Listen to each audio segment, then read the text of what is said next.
once you understand your history, we might have the possibility with this technology, this new Gutenberg press of the internet, we might have the chance of stopping the 10-generation cycle of empire, cycle of civilization in its tracks. Look, I've been a history guy for a while and I've never heard of a 10-generation cycle of civilization. A generation is about 25 years depending on your source. From the time that you're born to the time that you have kids, it's roughly 25 years. 10 generations is 250 years. Stefan is talking about Rome, which the Republic lasted over 500 years. The Empire, at least as a whole, lasted over 400 years. I don't know where he's getting this 250 10 generations thing. The average age of the world's greatest civilizations from the beginning of history has been 200 years. So wait, does Rome not count? I'm confused. I can't think of a single country that has only lasted They're talking about America, which would put the end right about, now.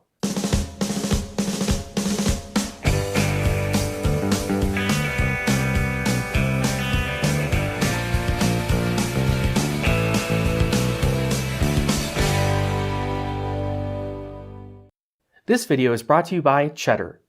Eschatology is the field of study within theology concerned with the end times. For Christianity, that means the book of Revelations, the Rapture, the Battle of Armageddon, and the Second Coming of Christ. It's been 7 years since these billboards were put up just about everywhere. They were placed by the Family Radio Network led by Harold Camping in preparation for the Rapture, which he calculated would happen on May 21st, 2011. And that wasn't his first prediction. In 1992, he predicted that Christ's second coming would happen 2 years later on September 6, 1994. When that didn't happen, September 29th, October 2nd, and then just for good measure, March 31st, 1995. According to Harold Camping, the church age ended in 1988, which started a 6-year period of tribulation, the 7th year being the year that Jesus would come to earth, so 1994. The number 7 comes up a lot. Since God created the world in 7 days, they take that number 7 and the word day to mean whatever they want, in this case years. The tribulation is mentioned by Jesus in Matthew 24. For then shall be great tribulation, such as was not since the beginning of the world to this time, no, nor ever shall be. He doesn't say specifically what's going to happen during it or how you even know it's actually happening, but there you go. It's apparently just the period of time before the end time. When nothing happened, Camping revised his calculations to say that the tribulation would last 8,400 days, or 23 years. How did he come up with 23? Numerology is the belief in a divine or mystical importance attached to certain numbers. 7, for example. Harold Camping believed that the number 17 signified heaven. Since 6 years of the tribulation had already occurred, he just added 17 and got 23. 23 also means judgment, apparently. So in his 5th prediction, Camping convinced his followers that the end would occur on May 21st, 2011. Many of his followers sold all of their worldly possessions and donated all of their money to his awareness campaign. Over $100 million was spent on billboards and advertising to get the word out that the rapture was coming. The rapture is the part of Christian eschatology where true believers are taken to heaven, and it precedes the second coming of Christ. So when nothing happened on May 21st, Camping declared that a spiritual rapture had occurred, and that the end of the world would follow 153 days later. So Simon Peter climbed back into the boat and dragged the net ashore. It was full of large fish, 153. But even with so many, the net was not torn.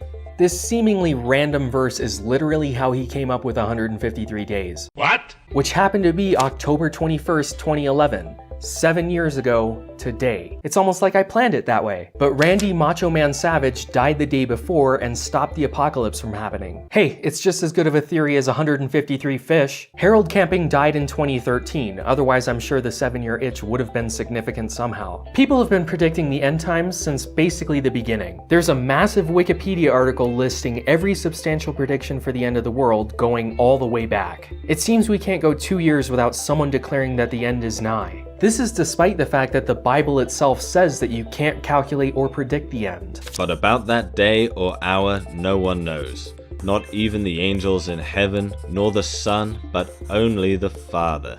But that doesn't stop people from trying anyway. Like in 1833 when Pastor William Miller calculated that the second advent of Christ, which is just another name for the second coming, would be on March 21st, 1844. He arrived at this date because in 457 BC, Jerusalem was rebuilt. The return of the Israelites to Israel is often cited as one of the signs of impending doom, which Harold Camping also used. It doesn't matter that in 1833 the state of Israel didn't exist. All that matters is that they attempted to rebuild it in 457 BC. He said to me, "It will take 2,300 evenings and mornings. Then the sanctuary will be reconsecrated." So we take 457 BC and we add 2300 years because day means year. And then we add 1 because the year 0 didn't happen. It just went from 1 BC to 1 AD. So we get 1844. When nothing happened on March 21st, they just added 7 months because, 7. So on October 22nd, 1844, the Millerites prepared for the end of the world. And much like with Harold Camping, many of them gave up their worldly possessions. This was the inspiration for the opening scene of season 3 of The Leftovers. This event, or rather the fact that the world did not end, is known as the Great Disappointment.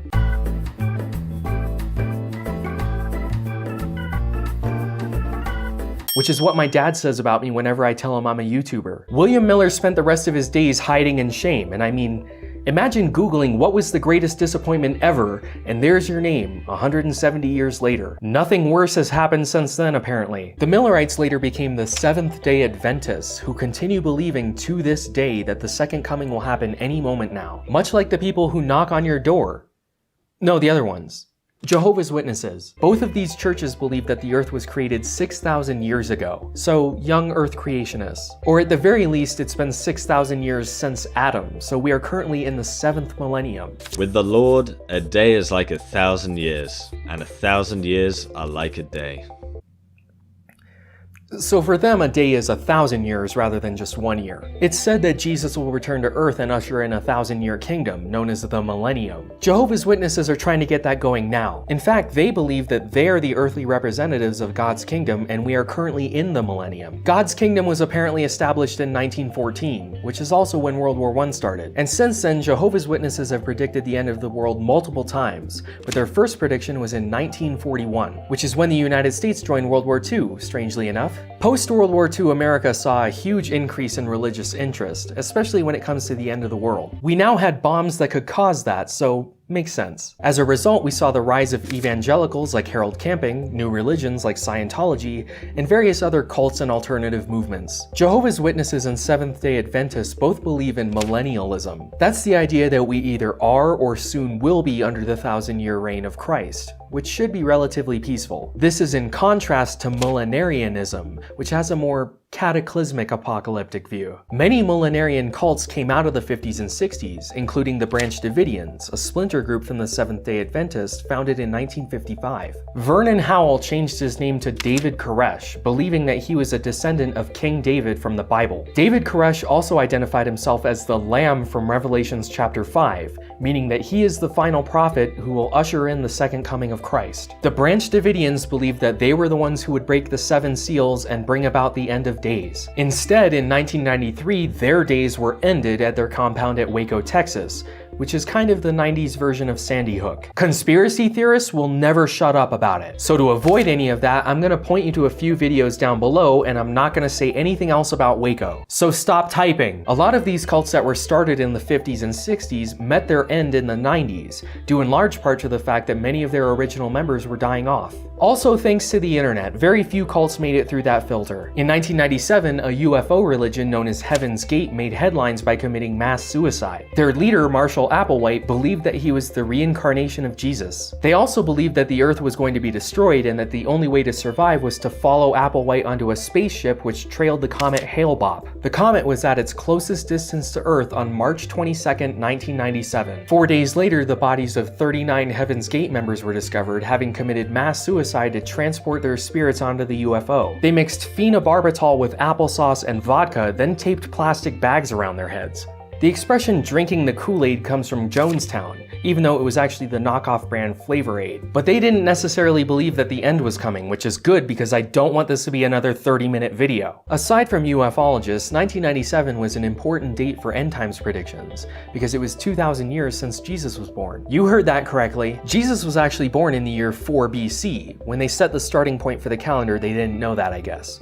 Then you add 2000 and then 1 because the year 0 didn't happen. When nothing happened in 97, people just moved to the year 2000, because obviously. Numerous churches and preachers believed that the world would end in the year 2000. So let's just talk about one. The Unification Church was a cult started in 1954 by Sun Myung Moon, and believed that the kingdom of heaven would be established in the year 2000. Members of this cult are known as Moonies, which is hilarious. Jesus didn't return in the year 2000 and Moon died in 2012, so that was basically the end of that.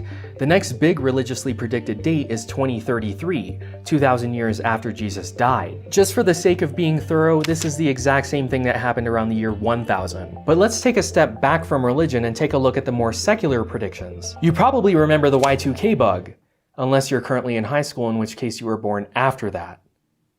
I'm old. Basically, it was thought that computers wouldn't know how to interpret the date going from 99 to 00, and the power would go out, planes would fall from the sky, basically everything that happens in Fallout. And then of course there was 2012, which all of you should remember. That hysteria stemmed from the Mayan calendar. December 21st, 2012 clicked over to the 13th Baktun. There's a SciShow episode talking about all of the cycles if you're interested. But the Maya never predicted that the world would end. We entered the 12th Baktun on September 16, 1618, and nothing happened. Everything kept ticking over. The Maya did believe that the last creation lasted 13 Baktuns, but didn't predict how long this one would last. Pop culture just decided that they should make a big deal out of this in order to sell books and movies. And just for good measure, somehow brought Nostradamus into it. Nostradamus, okay, a lot of people, after something big happens, go back to his poems and look for a line that kinda sorta says what they want in order to say that he predicted it. When 2012 was a thing, they tried to say that he predicted it. He didn't. In fact, he only ever made one end of the world prediction, and it was several years before that. The year 1999, 7 months. From the sky will come the great king of terror.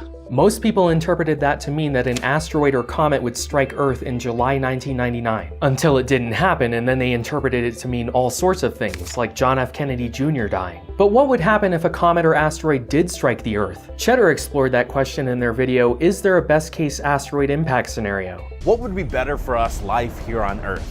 An asteroid hitting the ground or an asteroid hitting water? Cheddar is a fairly new YouTube channel focusing on business, technology, media, and news, but without the boring parts. They also seem to have quite a few videos regarding asteroid impacts on Earth, including an interview with the guy whose primary job is to discover and find ways to divert asteroids. I'm Lindley Johnson. I'm the Planetary Defense Officer at NASA. Planetary Defense Officer. That's just amazing. So once you're done here, make sure to head over to the link at the top of the description to check that out, and consider subscribing. Scientists have their own predictions for apocalyptic events, including an asteroid impact and things like Yellowstone eventually exploding. And of course, the sun swallowing the Earth and the eventual heat death of the universe. But a surprisingly large amount of people believe that they are currently living in the end times.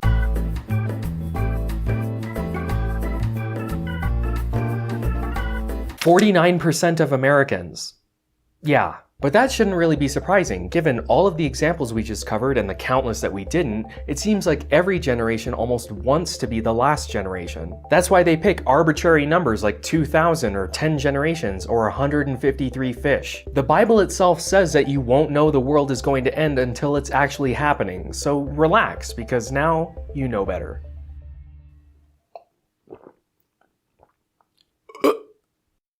If you didn't notice, I got some new channel art courtesy of PoetheWonderCat. I wouldn't have been able to do that without the support of my patrons, especially my newest legendary patron, Patrick. If you'd like to help support the channel, head on over to patreon.com/knowingbetter, and don't forget to rapture that subscribe button, follow me on Twitter and Facebook, and join us on the subreddit.